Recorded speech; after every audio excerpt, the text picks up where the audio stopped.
Confinement à Wuhan. Merci beaucoup. Retour en France. Pas de vacances de Pâques, on le sait déjà, et peut-être pas de vacances d'été. Bonjour Didier Arinaud, vous êtes directeur général du cabinet ProTourisme. Alors on le sait, c'est l'un des secteurs les plus impactés et ça ne va pas s'arranger avec ces vacances qui pourraient disparaître, qui pourraient être beaucoup plus compliquées que prévu.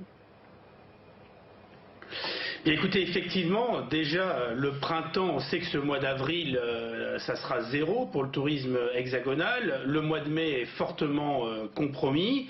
La sortie de crise, le déconfinement et les règles qui seront appliquées pour l'ouverture des hébergements touristiques aujourd'hui sont inconnues. Ce que l'on sait d'ores et déjà, c'est qu'il y aura une très faible fréquentation de la clientèle étrangère, pour ne pas se dire une quasi-absence de clientèle étrangère. Et cette clientèle étrangère, c'est 17 millions qui étaient venus dans l'Hexagone l'été dernier.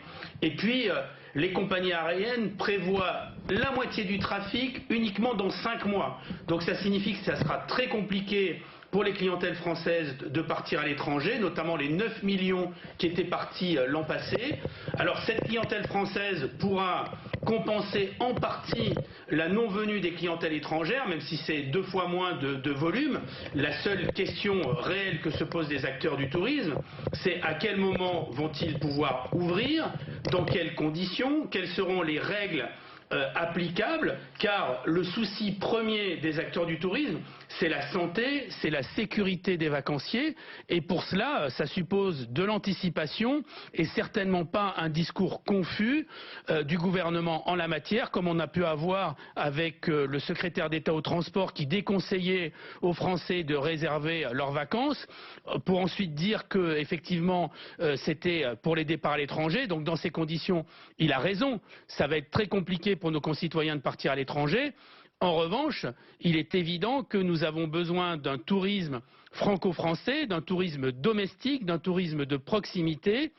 C'est très important, bien sûr, pour les acteurs du tourisme, parce que sinon, ça sera plus de 40 milliards de pertes pour l'été et des centaines de milliers d'emplois qui seront détruits. Mais c'est surtout très important pour le moral de nos concitoyens, car bon nombre ont déjà réservé leurs vacances, d'autres sont dans l'attente, et c'est fondamental, les vacances pour les Français. Donc, il faut définir les règles, de façon à savoir quelles seront les règles de distanciation, les règles sanitaires, les règles... que peut-on faire avec un club enfant? Que peut-on faire aussi par rapport à des lieux de vie en commun? Quelles seront les règles aussi pour les sites de visite, les parcs de loisirs? Tout cela est fondamental. Il faut vraiment s'y préparer. Aujourd'hui, c'est le flou le plus total. Et les acteurs du tourisme aimeraient au moins que l'on dise « vous ne serez pas ouverts avant telle date ». Ça leur permet de différer les séjours et d'éviter de repousser de 15 jours en 15 jours les réservations de nos concitoyens. C'est vraiment la demande fondamentale aujourd'hui. Beaucoup de questions et toujours en manque de réponses. Merci beaucoup Didier Arinaud d'avoir été avec nous pour évoquer évidemment cette situation extrêmement compliquée dans le secteur du tourisme. Dans un instant, le point complet sur